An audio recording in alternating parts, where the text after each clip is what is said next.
Hello, 8th class. Very warm welcome to our channel. We are doing the fourth chapter of your chemistry, atomic structure. और उसमें आज हम last lecture पे आ गए. इसके बाद बस इसकी एक्सरसाइज बचेगी. And today we are going to do a very important concept that is valency. Valency को हम डिस्कस करने वाले हैं. ये कॉन्सेप्ट आपके आगे बहुत बहुत बहुत काम आने वाला है. अच्छा, एक स्टूडेंट ने कमेंट किया था लास्ट वीडियो में कि ये तो 9th क्लास की केमिस्ट्री पढ़ा रहे हो आप, तो मेरे ख्याल से वो बच्चा 8th का नहीं होगा, इसलिए उसने ऐसा बोला, या पता नहीं, आई डोंट नो.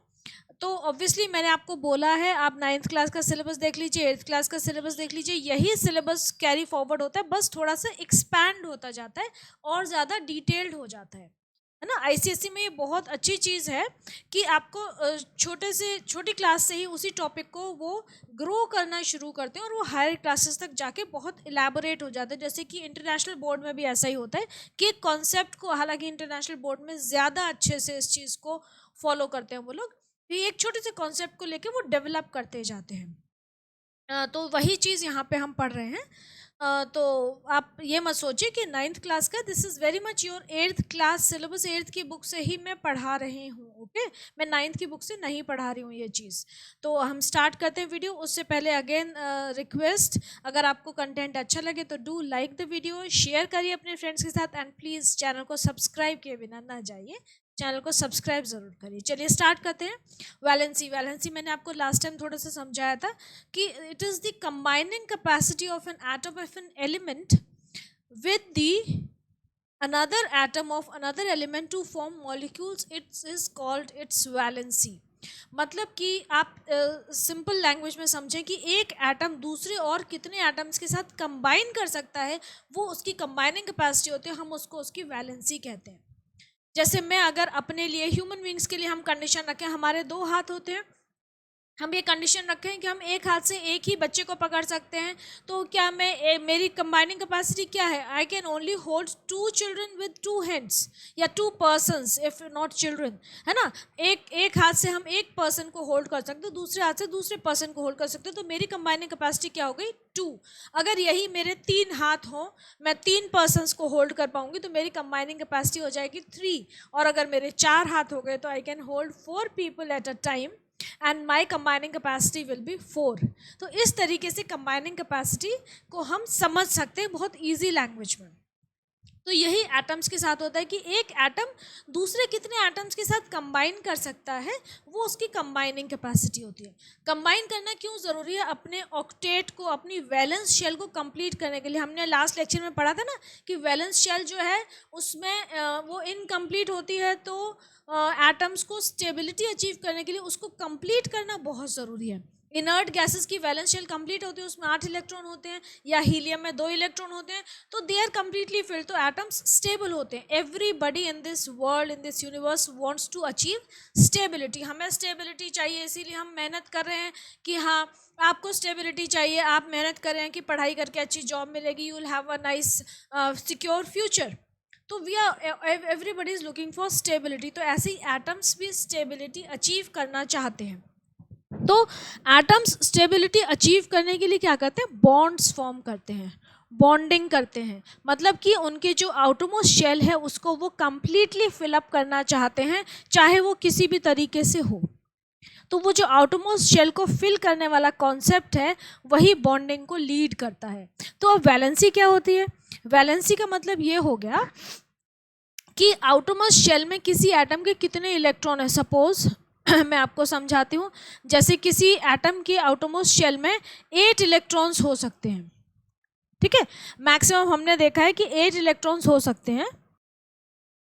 8 इलेक्ट्रॉन्स चाहिए उसको अपना ऑक्टेट कंप्लीट करने के लिए, मतलब स्टेबिलिटी अचीव करना. उसका एम है कि 8 इलेक्ट्रॉन हो जाए वैलेंस शेल में कैसे ना कैसे. अब क्या होगा, देखो, अगर किसी एटम है, सपोज सोडियम है, सोडियम का हम कई बार एग्जाम्पल ले चुके हैं, इसलिए मैं बता रही हूँ. इसकी कॉन्फ़िगरेशन है 281. इसकी वैलेंस शेल में एक ही इलेक्ट्रॉन है. तो ये क्या करेगा कि इसको अब कंप्लीट, इस वैलेंस शेल को कंप्लीट करने के लिए कितने इलेक्ट्रॉन चाहिए? इसको 7 इलेक्ट्रॉन्स और चाहिए, तो इसकी वैलेंस शेल जो है वो कंप्लीट हो जाएगी, 8 हो जाएंगे. तो अब इसके लिए 7 इलेक्ट्रॉन गेन करना बड़ा मुश्किल काम है. तो ये क्या करता है, इस एक इलेक्ट्रॉन को दे देता है. इसकी कॉन्फ़िगरेशन फिर हो जाती है 2 8. एक इलेक्ट्रॉन इसने दे दिया, अब एक इलेक्ट्रॉन दे दिया Na11 ने, तो इसके पॉजिटिव चार्ज तो 11 ही रहा क्योंकि एटॉमिक नंबर 11 है, प्रोटॉन्स तो 11 रहे, एक इलेक्ट्रॉन कम हो गया। तो इस पे क्या हो गया, इलेक्ट्रॉन्स कितने हो गए इसके अंदर, इलेक्ट्रॉन्स हो गए इसके अंदर 10 और प्रोटॉन्स कितने हैं, प्रोटॉन्स तो 11 ही हैं।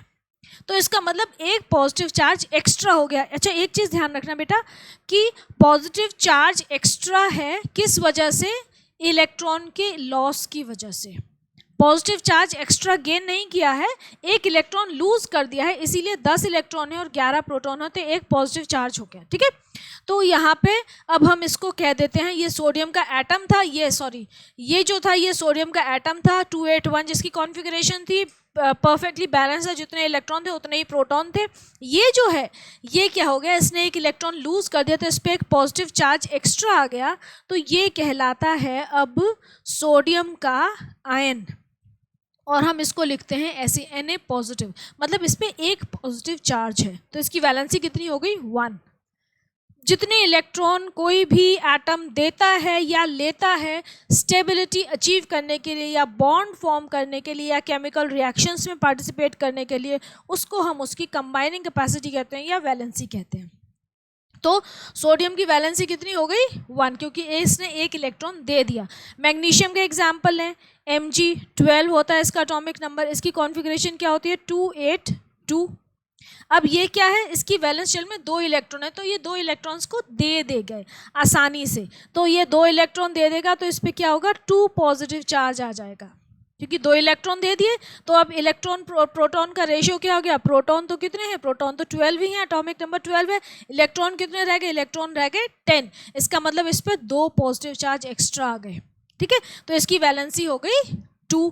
अच्छा वैलेंसी में हम साइन नहीं लिखते, हम ये कहते हैं कि +2 +1, लेकिन अगर आपसे पूछें कि मैग्नीशियम की वैलेंसी क्या है तो you will just right 2, sodium की वैलेंसी क्या है, यू विल जस्ट राइट 1। अब मैं आपको एक वैसे रेडिकल का एक क्लोरीन का एग्जाम्पल लेती हूँ। क्लोरीन का एटॉमिक नंबर होता है 17, तो इसकी कॉन्फ़िगरेशन हो जाती है 287। अब देखो इसके आउटरमोस्ट शेल में कितने इलेक्ट्रॉन्स हैं 7, तो इसको कितने इलेक्ट्रॉन चाहिए अपना ऑक्टेट कंप्लीट करने के लिए, ये 7 इलेक्ट्रॉन्स को लूज कर दे तब भी इसका ऑक्टेट कंप्लीट हो जाएगा इनरमोस्ट शेल में, है ना, और अगर ये एक इलेक्ट्रॉन को गेन कर ले तब भी इसका ऑक्टेट कंप्लीट हो जाएगा।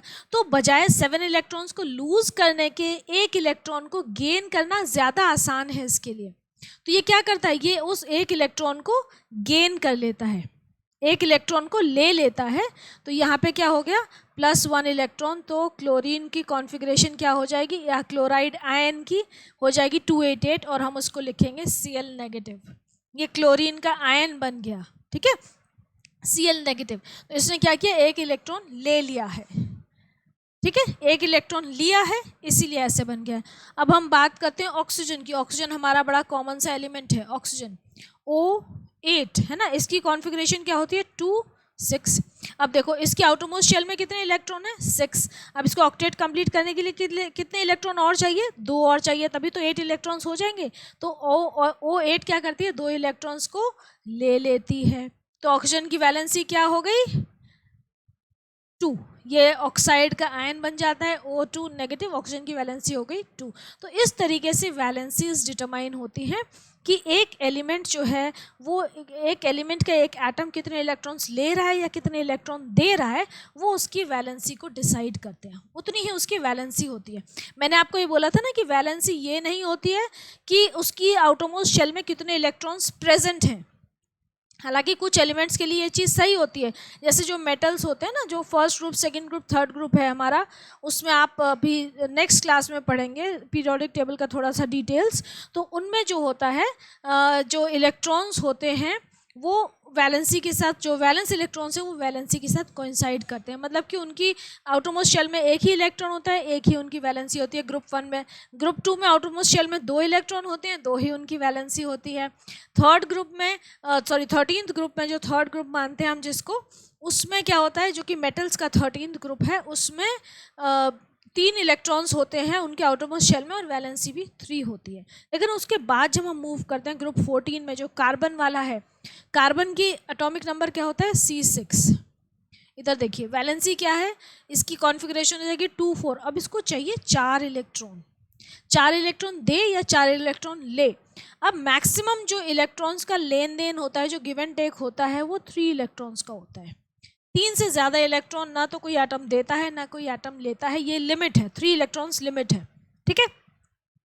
अब कार्बन को चाहिए 4 इलेक्ट्रॉन, तो ऐसे केसेस में जहाँ पे कि 4 इलेक्ट्रॉन्स चाहिए होते हैं, तो वहाँ पे एटम्स जो हैं वो इलेक्ट्रॉन्स को शेयर करते हैं। एक नई तरीके की बॉन्डिंग होती है जिसको हम शेयरिंग बोलते हैं, तो कोवलेंट बॉन्ड होता है, ठीक है। ये सब आप 9th में पढ़ेंगे। तो हमारी जो एक्सचेंज होते हैं इलेक्ट्रॉन्स, गिव एंड टेक जो इलेक्ट्रॉन्स का होता है वो मैक्सिमम 3 इलेक्ट्रॉन्स का होता है, ठीक है। तो ये वैलेंसी हो गई आपकी। मतलब वैलेंसी क्या है कि आउटरमोस्ट शेल को कंप्लीट करने के लिए जितने इलेक्ट्रॉन लिए जाएं या जितने इलेक्ट्रॉन दिए जाएं वो वैलेंसी होती है, ठीक है।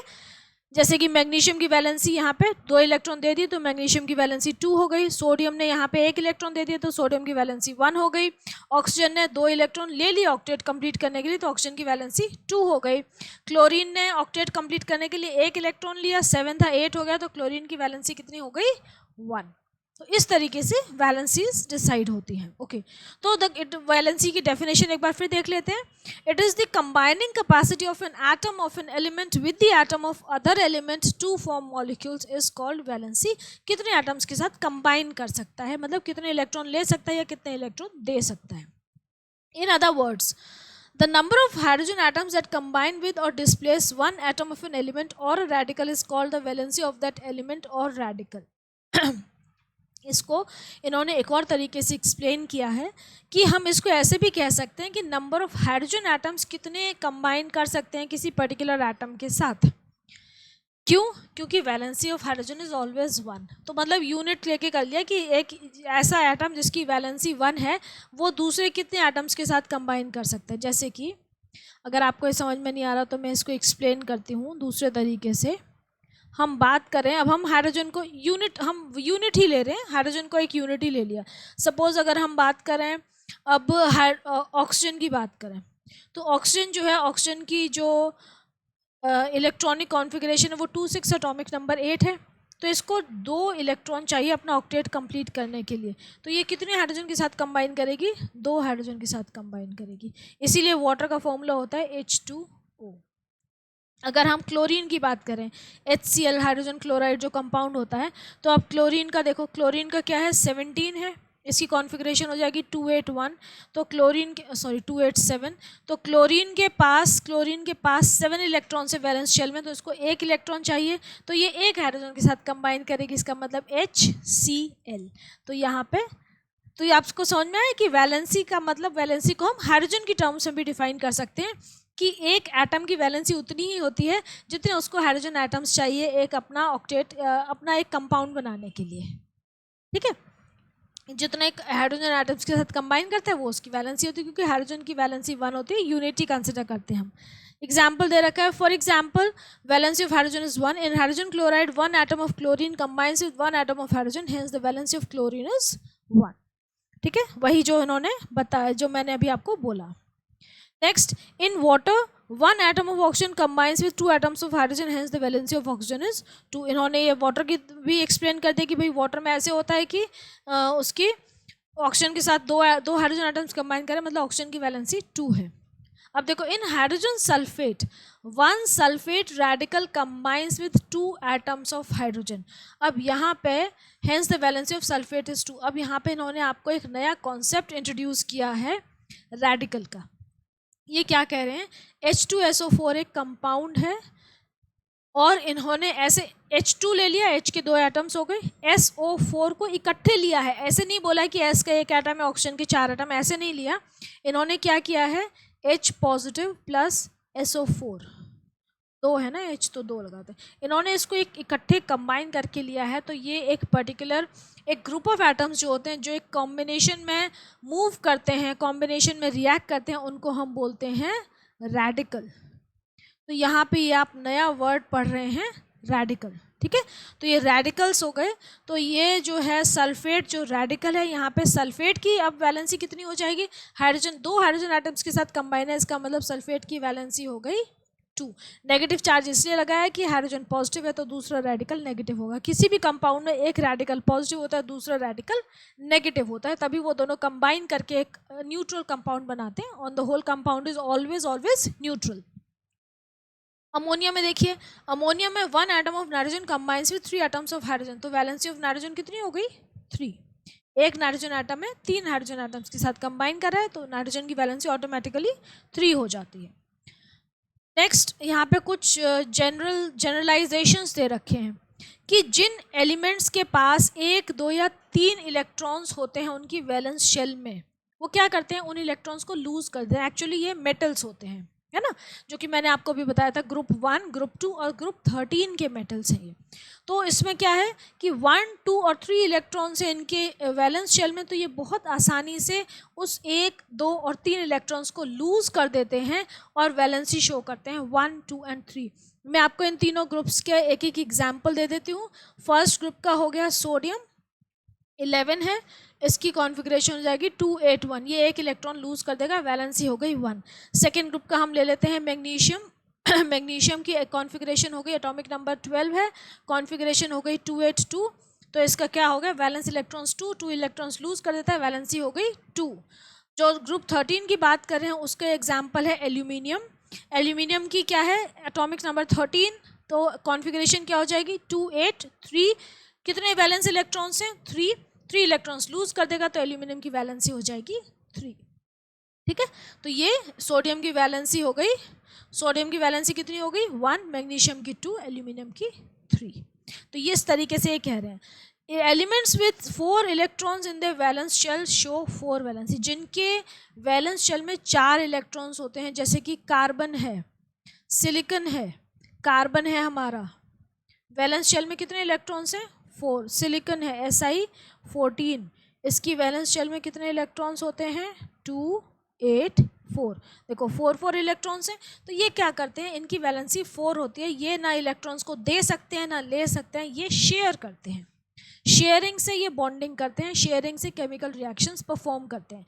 तो इनके जो इलेक्ट्रॉन्स होते हैं, इनकी जो वैलेंसी होती है वो हो गई 4। अब हम बात कर रहे हैं, आगे चलते हैं। अब हमारे वैलेंस शेल में 1 इलेक्ट्रॉन आ गया, 2 आ गए, 3 आ गए, 4 आ गए। अब हम बात करें 5, 6, 7, 8, अगर 5, 6, 7, 8 इलेक्ट्रॉन्स हैं हमारे वैलेंस शेल में, तब क्या होगा? अगर 5, 6, 7 है तो क्या होगा? They will show -3, -2 and -1 valency respectively. मतलब कि वो जो 5 है, 5 वाला क्या है? नाइट्रोजन है। नाइट्रोजन का एग्जाम्पल लेते हैं। नाइट्रोजन क्या होता है? N। नाइट्रोजन का एटॉमिक नंबर क्या होता है? 5। तो इसकी कॉन्फ़िगरेशन क्या हो गई? 2, सॉरी, नाइट्रोजन का एटॉमिक नंबर 5 नहीं होता, नाइट्रोजन का एटॉमिक नंबर होता है 7।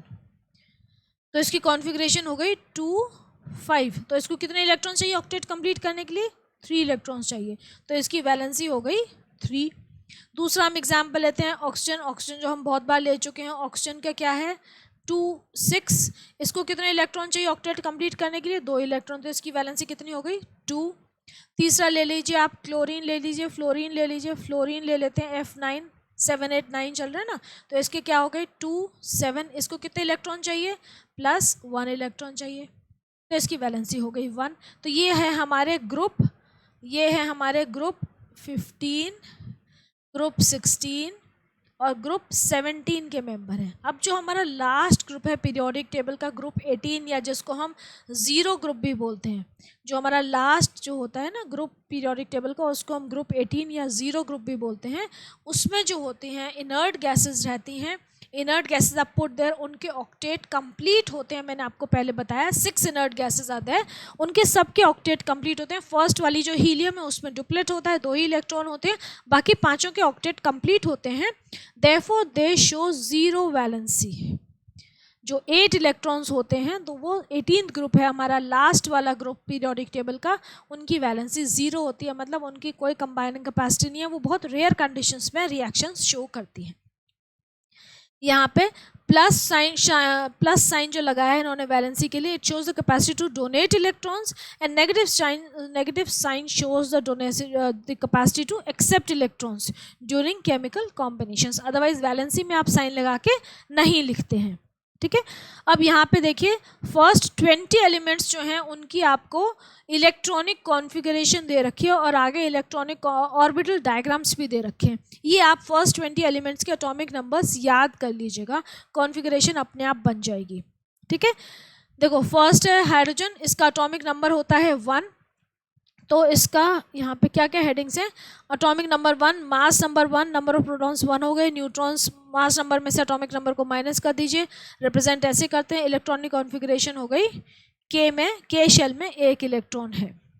नेक्स्ट इज हीलियम, हीलियम में 2 इलेक्ट्रॉन है, इसकी हम ऐसे लिखते हैं इलेक्ट्रॉनिक कॉन्फ़िगरेशन हो गई 2, वैलेंसी है इसकी 0। ये कौन सी है, हमारी इनर्ट गैस है, 18th ग्रुप का मेंबर है। इसके बाद जो आएगी वो नंबर 10 पे आएगी, इसकी भी कॉन्फ़िगरेशन, इसकी जो वैलेंसी है वो 0 होगी क्योंकि इसके जो ऑक्टेट है वो कंप्लीट है। देखिए या इसके बाद आएगी आर्गन, इसकी भी वैलेंसी 0 होगी। देखो ऑक्टेट कंप्लीट है ना, यहाँ पे 8 इलेक्ट्रॉन्स हैं, यहाँ पे भी 8 इलेक्ट्रॉन्स हैं, तो इनकी ऑक्टेट कंप्लीट है। और जो लास्ट शेल है वो फुली कंप्लीटली फिल्ड है, इसकी भी लास्ट शेल कंप्लीटली फिल्ड है, तो ये 0 वैलेंसी शो करते हैं। बाकी सब जो हैं ये अपनी वैलेंसीज को चेंज करते रहते हैं। लिथियम जो है इसमें 3 इलेक्ट्रॉन होते हैं, तो एक इसकी कॉन्फ़िगरेशन हो गई 2 1, वैलेंसी हो गई 1। बेरिलियम का एटॉमिक नंबर है 4, तो इसकी कॉन्फ़िगरेशन क्या हो गई 2 2, की और एल शेल में फिल्ड अप होंगे और इसका एटॉमिक नंबर हो गया, एटॉमिक नंबर 4 है, वैलेंसी हो गई 2। बोरॉन जो है एटॉमिक नंबर 5 है, 2 ऑर्बिटल्स में फिल्ड है, 2 3, वैलेंसी हो गई 3। Carbon atomic number 6, 2 4 configuration, valency हो गई 4। Nitrogen 7 atomic number, 2 5 configuration, valency -3। Oxygen का 8, 2 6 कॉन्फ़िगरेशन, -2। फ्लोरीन का 9 है एटॉमिक नंबर, 2 7 और ये -1। अब ये देखो ये जो है ना, ये जो फर्स्ट 2 एलिमेंट्स थे हाइड्रोजन और हीलियम, इनके जो सिर्फ के शेल फिल्ड थी, एक ही शेल फिल्ड है, तो ये किसको बिलोंग करते हैं, they belong to first period. मैंने आपको ये लास्ट टाइम लेक्चर में बताया भी था कि जितनी नंबर ऑफ शेल्स होती हैं वो एलिमेंट उसी पीरियड को बिलोंग करता है। आपको हायर क्लास में जब अभी पीरियोडिक टेबल याद करोगे ना तो बहुत आसानी होगी इस चीज़ में। अब देखो 3 से लेके 10 तक देखो इन सब की कितनी शेल हैं, सिर्फ 2 शेल्स फिल्ड है ना, के और एल शेल्स फिल्ड हैं इनकी, तो इसका मतलब इनके पास कितने पीरियड हैं, सिर्फ 2 पीरियड हैं इनके। थर्ड पीरियड में इनकी एंट्री नहीं हुई है, 2 ही पीरियड्स हैं। इसके बाद आप नेक्स्ट देखिए सोडियम से लेके आर्गन तक, इनके पास कितनी शेल्स फिल्ड हैं, 3 शेल्स फिल्ड हैं, तो इसके मतलब इनके पास कितने पीरियड होते हैं, 3 पीरियड्स होते हैं। मतलब थर्ड पीरियड है, थर्ड पीरियड के मेंबर हैं तो 3 शेल होंगी। उसके नीचे ये 4th पीरियड में चले गए तो इनकी शेल्स कितनी हो गई, 4 शेल्स हो गई। तो मतलब जितना नंबर ऑफ पीरियड्स होता है उतनी ही नंबर ऑफ शेल्स प्रेजेंट होती है उस पर्टिकुलर एटम में, ये ध्यान रखिएगा। अब यहाँ पे दोबारा से इनकी सारी की कॉन्फ़िगरेशन दे रखी है। सोडियम का एटॉमिक नंबर 11, कॉन्फ़िगरेशन क्या हो गई 281, वैलेंसी हो गई 1, जो लास्ट वाला नंबर है। मैग्नीशियम की मैंने आपको बताया एटॉमिक नंबर 12, कॉन्फ़िगरेशन हो गई 282, वैलेंसी हो गई 2। एल्यूमिनियम का एटॉमिक नंबर 13, कॉन्फ़िगरेशन हो गई 283, वैलेंसी हो गई 3। सिलिकॉन का 14, कॉन्फ़िगरेशन 284, वैलेंसी हो गई 4। उसके बाद क्या होगा, अब नीचे रिड्यूस होना शुरू होगा। अब हम आ गए नेक्स्ट ग्रुप नंबर 15 पे, फॉस्फोरस की एटॉमिक नंबर 15, कॉन्फ़िगरेशन हो गई 285। अब इसकी वैलेंस शेल में 5 इलेक्ट्रॉन है, तो ये 5 इलेक्ट्रॉन देगा नहीं, ऑक्टेट कंप्लीट करने के लिए 3 इलेक्ट्रॉन ले लेगा, है ना। ऑक्टेट कंप्लीट करने के लिए कितने इलेक्ट्रॉन चाहिए, 3 इलेक्ट्रॉन ही तो चाहिए, तो ये 3 इलेक्ट्रॉन ले लेगा, तो इसकी वैलेंसी हो गई 3। नेक्स्ट सल्फर S16, कॉन्फ़िगरेशन क्या हो गई 286। लास्ट एटॉमिक ऑर्बिटल जो है उसमें कितने इलेक्ट्रॉन्स हैं, 6। ऑक्टेट कंप्लीट करने के लिए कितने चाहिए, 2, तो ये 2 इलेक्ट्रॉन ले लेगा। नेक्स्ट क्लोरीन 17 है एटॉमिक नंबर, 287 कॉन्फ़िगरेशन हो गई, कितने इलेक्ट्रॉन चाहिए ऑक्टेट कंप्लीट करने के लिए, ओनली 1, तो इसने 1 इलेक्ट्रॉन ले लिया, तो इसकी वैलेंसी हो गई 1। तो ये इस तरीके से ये सारा अरेंज है। उसके बाद देखिए आप पोटेशियम और कैल्शियम के बारे में भी दे रखा है, तो पोटेशियम और कैल्शियम अगेन, पोटेशियम का एटॉमिक नंबर 19 है, 2881, 4th पीरियड में एंटर कर गए, वैलेंसी हो गई 1। कैल्शियम का एटॉमिक नंबर है 20, 2882, और ये अगेन 4th पीरियड का ही मेंबर है, वैलेंसी हो गई 2। आई होप आपको समझ में आ गया होगा। इन्होंने दे रखा है कि मास नंबर और एटॉमिक नंबर को माइनस करके नंबर ऑफ न्यूट्रॉन्स निकाले हैं, ठीक है। इस तरीके से हम लिखते हैं, एटॉमिक नंबर नीचे लिखते हैं, मास नंबर ऊपर लिखते हैं, ये आपको पता है। अब यहाँ पे देखिए इलेक्ट्रॉनिक कॉन्फ़िगरेशन दे रखी है सारे एटम्स की, जो हमने अभी टेबुलर फॉर्म में पढ़ा उसको डायग्रामेटिकली दे रखे हैं। आपको ये डायग्राम ज़रूर आने चाहिए क्योंकि आपके एग्ज़ाम में ये डायग्राम्स बनाने को आते हैं। इनको हम बोलते हैं ऑर्बिटल डायग्राम्स। ठीक है, अगर आपको बोलें कि भाई ऑर्बिटल डायग्राम बनाइए इस पर्टिकुलर एटम का, उसकी इलेक्ट्रॉनिक कॉन्फ़िगरेशन शो करिए, ऑर्बिटल डायग्राम बनाइए, तो आप ये वाले डायग्राम्स बनाएंगे। सबसे पहले आप न्यूक्लियस बनाएंगे और न्यूक्लियस के अंदर उसके जितने भी प्रोटॉन्स और न्यूट्रॉन्स हैं वो शो करेंगे। यहाँ पे हाइड्रोजन है तो 1 प्रोटॉन है, और या तो आप ऐसे लिख लीजिए 1p, या फिर आप ऐसे भी लिख सकते हैं p = 1 n = 0, कैसे भी लिख सकते हैं आप। ये अंदर सर्कल में लिखना है यहाँ पे, ठीक है। उसके बाद आपने फर्स्ट ऑर्बिटल बना दिया, इसको भी लेबलिंग करिए। ये है के शेल, यहाँ लेबलिंग ज़रूर करिए। के शेल हो गई, इसमें एक ही इलेक्ट्रॉन प्रेजेंट है। इलेक्ट्रॉन को हम सर्कल से भी डिनोट कर सकते हैं, या फिर हम डायरेक्ट ऐसे बना सकते हैं जैसे मैं यहाँ पे बना रही हूँ। ये तो हो गया हमारा हाइड्रोजन का ही बना रही हूँ। n = 0, p = 1, ठीक है। और यहाँ पे एक इलेक्ट्रॉन, मतलब ई से भी बना सकते हैं, ई भी लिख सकते हैं, या फिर हम ऐसे जहाँ पे ऐसे इन्होंने सर्कल बनाया हुआ है, सर्कल से भी इलेक्ट्रॉन को रिप्रेजेंट कर सकते हैं, ठीक है। शेल ज़रूर मार्क करिएगा कि ये के शेल है, के शेल है, और के शेल भी लिख के उसके साथ ये भी लिख दीजिए फर्स्ट शेल। मतलब ना कुछ भी छोड़ो मत कि टीचर कहीं भी नंबर काट सके, ठीक है। और ये भी लिख देना कि के शेल में 1 इलेक्ट्रॉन है। इसके बाद हीलियम आ गए। हीलियम में देखिए के शेल में 2 इलेक्ट्रॉन है। लिथियम में के एल, के में 2 हैं, एल में 1 है। यहाँ पे के एल, के में 2, एल में भी 2 हैं। देखो आप चाहें तो इनको अलग अलग कलर से रिप्रेजेंट कर सकते हैं। के इलेक्ट्रॉन्स को आप एक कलर से शो कर दीजिए और एल के इलेक्ट्रॉन्स को दूसरे कलर से शो कर दीजिए, तो और ज़्यादा क्लियर हो जाती हैं सारी चीज़ें, ठीक है। तो इस तरीके से ये सारा दे रखा है। ये देखो, अगर आप लोगों को देखना है, नोट करना है, तो मैं एक बार थोड़ा सा ये दिखा देती हूँ। मैं पहले सोच रही थी ये पूरा एक एक स्ट्रक्चर एक्सप्लेन कर दूंगी, लेकिन मुझे लगता है कि उसकी ज़रूरत नहीं है ना। ये देखो, ये बोरॉन, कार्बन, नाइट्रोजन, ऑक्सीजन, इसको अगर आपको नोट करना है तो मैं थोड़ा सा स्क्रॉल करती हूँ। हाँ, आप नोट कर सकते हैं। स्क्रीन को पॉज करके आप डायग्राम बना सकते हैं। बस ये ध्यान रखिएगा कि इसमें के एल एम जो भी शेल्स हैं वो ज़रूर मार्क करिए। जैसे ये के शेल हो गई, और इलेक्ट्रॉन्स को अगर आप डिफरेंट कलर से शो कर पाएँ तो वो बहुत अच्छा होगा कि एक पर्टिकुलर शेल के इलेक्ट्रॉन्स को एक पर्टिकुलर कलर से शो करिए, ठीक है। इस तरीके से, सॉरी ये तो एम शेल है, इस तरीके से करेंगे तो बहुत अच्छा लगता है। टीचर को भी अच्छा लगेगा, टीचर को समझ में आएगा कि आपके कॉन्सेप्ट्स बिल्कुल क्लियर हैं, और आपसे भी ना कभी गलती नहीं होगी, आप बिल्कुल क्लियर रहेंगे। तो ये पहली शेल के शेल है, ठीक है। आप चाहें तो इन इलेक्ट्रॉन्स को, आप चाहें तो सिंपल पेंसिल से ड्रॉ कर सकते हैं, चाहें तो कलर ड्रॉ कर सकते हैं, क्योंकि आपको इतने सारे ड्रॉ करने को थोड़ी आएंगे। आपको तो 1 या 2 ड्रॉ करने को देंगे, तो उसमें इतना कोई टाइम नहीं लगेगा। अगर आप चाहें तो आप कलर्ड भी कर सकते हैं। अच्छा, इनको मैं ग्रीन से कर देती हूँ। जो थर्ड पीरियड के थर्ड ऑर्बिटल के मेंबर्स हैं, के एल, इसमें एल नहीं मार्क किया, एल मार्क कर देते हैं। ये एल हो गया, ठीक है, और तो कुछ नहीं रहा, हो गया। ये एल्यूमिनियम, सिलिकॉन, फास्फोरस, सल्फर, ये सब थर्ड पीरियड में चल रहे हैं हम अभी। उसके बाद क्लोरीन, आर्गन, आर्गन पे आपका थर्ड पीरियड फिनिश हो गया है ना, फिनिश हो गया। और यहाँ से फोर्थ पीरियड स्टार्ट हो गया। अब देखो 4 ऑर्बिटल आ गए, है ना, के एल एम एन। तो ये आपको थोड़ा सा ध्यान रखना, बहुत इजी है, okay. Electronic configuration of first 20 elements of periodic table, इसको लर्न कर लीजिए, ये बड़ा इंपॉर्टेंट है। 9th में भी काम आएगा, 10th में भी काम आएगा। अब हम बात करते हैं एक और कॉन्सेप्ट की, वेरिएबल वैलेंसी।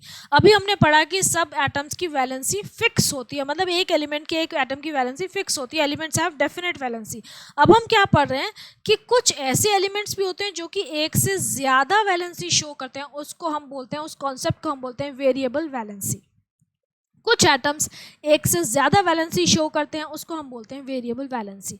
अब ये बहुत कॉमन है, जैसे कि iron, copper, tin, lead, sulphur, phosphorus, ये सब वेरिएबल वैलेंसी शो करते हैं। इसमें क्या होता है कि इनकी जो एक्साइटेड इलेक्ट्रॉन की जो स्टेट ऑफ एक्साइटमेंट है उस पर डिपेंड करती है इनकी वैलेंसी की इलेक्ट्रॉन जो है वो किस ऑर्बिटल में मूव कर रहा है, कितनी एनर्जी सप्लाई हो रही है उस हिसाब से। लेकिन यहाँ पे हम उतना डिटेल में नहीं जा रहे हैं, यहाँ पे हम सिर्फ इनकी नेम नॉमेनक्लेचर के बारे में बता रहे हैं कि इनका नाम कैसे रखा जाता है। देखो इसको समझना, बच्चे इसमें भी बहुत बहुत मिस्टेक करते हैं। एक ही मेटल दो वैलेंसी शो कर रहा है। हम एग्जाम्पल लेते हैं आयरन का, Fe, ठीक है, आयरन जो फेरम है उसकी बात कर रही हूँ मैं। अब देखो ये दो वैलेंसी शो करता है, Fe2+, ये होती है इसकी जो वैलेंसी होती है, ये होता है फेरस आयन, ठीक है। फेरस आयन जो है वो लोअर वैलेंसी शो करता है Fe2+। आयरन की एक और वैलेंसी होती है विच इज़ हायर, Fe3+, इसको हम बोलते हैं फेरिक, इस आयन को हम बोल देते हैं फेरिक। तो यहाँ पे डिफरेंस किसका हुआ, OUS, देखो डिफरेंस किस में आया, लास्ट का जो नेम है OUS और IC, इसमें डिफरेंस है, मतलब फेरस में OUS, फेरिक में IC। अब दूसरी बात करूँ मैं, कॉपर की बात करती हूँ कॉपर अच्छे से इसके अगेंस्ट जाता है। अब देखो कॉपर भी दो वैलेंसी शो करता है। कॉपर की जो लोअर वैलेंसी होती है वो होती है Cu+, मतलब 1, वो बोलते हैं, हम उसको बोलते हैं क्यूप्रस आयन, ठीक है। और कॉपर की जो हायर वैलेंसी होती है वो होती है 2, उसको हम बोलते हैं क्यूप्रिक आयन। तो अब आप यहाँ पे देखो कि कॉपर जो है, मतलब यहाँ पे हमने जो नाम लिया ना फेरस या फेरिक, मतलब अस और एक OUS और IC जो लगाया है वो नंबर पे डिपेंड नहीं कर रहा है, क्योंकि यहाँ पे देखो यहाँ पे 2 वैलेंसी थी, सॉरी यहाँ पे आयरन की वैलेंसी 2 थी और हमने यहाँ पे आयरन को नाम दे दिया फेरस। यहाँ पे कॉपर की वैलेंसी 2 है, यहाँ पे हमने इसको नाम दे दिया क्यूप्रिक। तो नंबर पे डिपेंड नहीं कर रहा है, किस पे डिपेंड कर रहा है कि उस पर्टिकुलर एलिमेंट, जो एलिमेंट दो वैलेंसीज शो कर रहा है हायर और लोअर, उसी एलिमेंट की जो लोअर वैलेंसी है उसके आगे हम OUS लगाते हैं, उसी एलिमेंट की जो हायर वैलेंसी है उसके आगे हम IC लगाते हैं। हमें ये मतलब नहीं है कि वैलेंसी का नंबर क्या है, कितनी वैलेंसी शो कर रहा है उससे हमें मतलब नहीं है। हम ये कह रहे हैं कि हाँ ये एलिमेंट इसकी लोअर वैलेंसी ये है तो उसके आगे हम OUS लगाएंगे, इसकी हायर वैलेंसी ये है तो उसके आगे हम IC लगाएंगे, नंबर डजेंट मैटर। तो क्यूप्रस जो है उसकी लोअर वैलेंसी 1 है कॉपर आयन की, तो क्यूप्रस बोल दिया, हायर वैलेंसी 2 है तो क्यूप्रिक बोल दिया। ऐसे ही टिन है, टिन की लोअर वैलेंसी होती है 2 तो स्टैनस बोल दिया, उसकी हायर वैलेंसी होती है 4 तो स्टैनिक बोल दिया। तो लोअर वैलेंसी के आगे हम OUS लगाते हैं, हायर वैलेंसी के आगे IC लगाते हैं, ठीक है। तो in case of metals showing variable valency, the lower valency is represented by adding suffix OUS to the metal, whereas the higher valency is represented by adding IC to the name of the metal. For example, iron shows two valencies 2 and 3, hence it is represented as ferrous and ferric, ठीक है। यहाँ पे कुछ metals उनकी lower valency और higher valency दे रखी है। Mercury की Hg1 उसकी लोअर वैलेंसी होती है तो मर्क्यूरस, Hg2 उसकी हायर वैलेंसी है तो मर्क्यूरिक हो गया। कॉपर में क्यूप्रस Cu1 जो है क्यूप्रस, Cu2 जो है वो क्यूप्रिक। यहाँ पे हम ना इसको ऐसे ब्रैकेट में रोमन न्यूमरल से भी रिप्रेजेंट करते हैं कई बार हम जो फॉर्मूला होता है उसमें भी साइड में ब्रैकेट लगा के लिख देते हैं वैलेंसी की, इस पर्टिकुलर फॉर्मूले में इस कंपाउंड में ये एलिमेंट जो है ये वैलेंसी शो कर रहा है। सिल्वर जो है 1 है तो आर्जेंटस, 2 है तो आर्जेंटिक। अब देखो है ना, देखते जाओ, सिंपल है। लेड जो है, लेड की लोअर वैलेंसी होती है वो 2 तो प्लम्बस और हायर वैलेंसी है 4 प्लम्बिक। ऐसे स्टेनस और स्टैनिक थी, स्टैनस की 2 और स्टैनिक की 3, ठीक है ओके। अब यहाँ पे चलो ये हम बाद में देखेंगे, ये स्टैनस हो गया। अब in case of non metallic atoms valency is determined by the other type of atoms attached to it. ये तो हो गई बात हमारी जो मेटालिक एटम्स थे उनकी बात की हमने। अगर नॉन मेटल जो है वो भी मल्टीपल वैलेंसी शो कर रहा है, जैसे फॉस्फोरस शो करता है, सल्फर शो करता है, तो फिर हम क्या करते हैं कि जैसे फॉस्फोरस है ये क्लोरीन के साथ दो कंपाउंड बनाता है PCl3 एंड PCl5। तो PCl3 में एक एटम जो है फॉस्फोरस का वो 3 क्लोरीन के एटम्स के साथ कंबाइन कर रहा है। इसका मतलब यहाँ पे PCl3 में PC जो फॉस्फोरस है उसकी वैलेंसी क्या हो गई 3, और PCl5 में it is combining with 5 atoms of chlorine, तो यहाँ पे इसकी वैलेंसी हो गई 5। ठीक है, तो ये थोड़ा सा नाम के हिसाब से उसको वैलेंसी के हिसाब से नाम लिख देते हैं, phosphorus trichloride and phosphorus pentachloride. अब दूसरा कॉन्सेप्ट आया रेडिकल। रेडिकल क्या होता है? A radical is an atom or an element or group of elements that behave as a single unit with positive or negative charge on it। मतलब radical जो है वो एक एटम है एक एलिमेंट का, या फिर ग्रुप ऑफ डिफरेंट एटम्स हैं, डिफरेंट एलिमेंट्स के एटम एक ग्रुप बना लेते हैं। जैसे हमारा रेडिकल है, हमने अभी पढ़ा था SO4, SO4 रेडिकल पढ़ा था ना हमने, H2SO4 के जब ब्रेकअप किया था, H2SO4 सल्फ्यूरिक एसिड, इसमें जो SO4 है ये रेडिकल है, इसमें सल्फर और ऑक्सीजन के एटम्स कंबाइंड है, और लेकिन ये पूरे एक यूनिट की तरह एक्ट करता है, और इस पर एक सिंगल जो चार्ज है वो पूरे रेडिकल का होता है। मतलब एक एटम का चार्ज नहीं होता, पूरे रेडिकल के चार्ज होता है, पूरा रेडिकल इकट्ठे रिएक्ट करता है। Molecules of a compound is usually made up of two radicals. Radicals do not exist independently. Radicals की independent existence नहीं होती है. Radical that has positive charge is called the positive radical or the cation or the basic radical, and a radical that has negative charge is called the negative radical or the anion or the acidic radical। ये ध्यान रखिएगा कि positive radical को हम basic radical बोलते हैं और negative radical को एसिड रेडिकल बोलते हैं, एनायन बोलते हैं, कैटायन बोलते हैं। ठीक है, जैसे कि सोडियम हाइड्रोक्साइड है, सोडियम हाइड्रोक्साइड हमारा एक सिंपल सा कंपाउंड है, इसको अगर हम ब्रेकअप करेंगे तो ये दो रेडिकल्स में कन्वर्ट होता है, Na positive and OH negative. तो यहाँ पे Na पॉजिटिव जो है वो कैसा है, वो है कैटायन है या बेसिक रेडिकल है, और जो OH नेगेटिव है वो एनायन है या एसिडिक रेडिकल है, नेगेटिव रेडिकल है। इस तरीके से रेडिकल्स जो हैं वो कंबाइन करके कंपाउंड बनाते हैं। The radicals that have 1, 2, 3, 4 valency are monovalent, divalent, trivalent and tetravalent respectively। radicals की जो वैलेंसी होती है उसके हिसाब से उनका नाम होता है। एक वैलेंसी है तो मोनोवेलेंट, दो है तो डाइवेलेंट या बाइवेलेंट, तीन है तो ट्राइवेलेंट, चार है तो टेट्रावेलेंट। अब यहाँ पे कुछ आपको एसिड रेडिकल्स, एसिड और बेसिक रेडिकल्स दे रखे हैं, उनके फॉर्मूले और वैलेंसी इनको याद कर लीजिएगा। 9th में बहुत लंबा सा चार्ट मिलेगा याद करने को, अभी इनको याद कर लीजिए। एसिटेट CH3CO माइनस है, मोनो एक वैलेंसी है, bicarbonate HCO3, bisulphate HSO4, bromide chloride, इन सब की वैलेंसी, ब्रोमाइड क्लोराइड आयोडाइड इन सब की वैलेंसी 1 होती है, जो हमारी हैलोजेंस होती है ना। Cyanide CN hydroxide OH nitrate, monovalent nitrite, monovalent carbonate, divalent. ये basic radicals, ammonium argentous, cuprous, mercurous, sodium, calcium, cupric, ferrous, magnesium, plumbous, ये सब इनकी फॉर्मूले दे रखी है, वैलेंसी दे रखी है। वैलेंसी मतलब जितना चार्ज है वही वैलेंसी है। ओके, आगे भी दे रखे हैं 15 दे रखे हैं, जितने याद हों, सारे याद हों तो बहुत अच्छा है, कर लीजिएगा। ठीक है, ये आगे आपको बहुत हेल्प करेंगे इनको याद करने से आपको फॉर्मूले बनाने में बहुत आसानी होगी, और आगे केमिस्ट्री में तो बहुत बहुत यूजफुल हो जाएंगे। ठीक है, तो याद कर लीजिएगा। So we finish with the chapter here. अब एक्सरसाइज कर लेते हैं। First is tick the correct options. Which of the following is not correct according to the Bohr Bury scheme. Bohr Bury की स्कीम के अकॉर्डिंग कौन सा इनकरेक्ट है वो बताना है आपको। Maximum number of electrons in a shell is given by 2n², ये तो सही है।